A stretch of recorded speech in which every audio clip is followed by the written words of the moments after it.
সিলেট, এই যে মানুষে পানের লগে চুন খায় যে এটি, আল্লাহু আকবার, আমার কাছে মনে হচ্ছে এটা জাহান্নামের টুকরা। আগুন কাকে বলে? এত তীব্র প্রখর আগুন।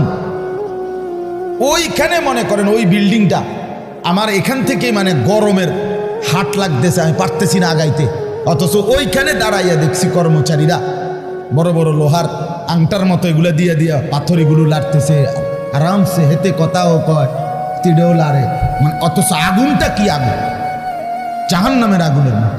কিন্তু তার ধৈর্যে কুলাইলো কেমন? আল্লাহ বলেন এটা আমি বন্টন করি, আমি এই দুনিয়ার কর্ম বন্টন করি, ফলে এই দুনিয়ার এই স্বাভাবিকতা ভারসাম্য টিকে আছে।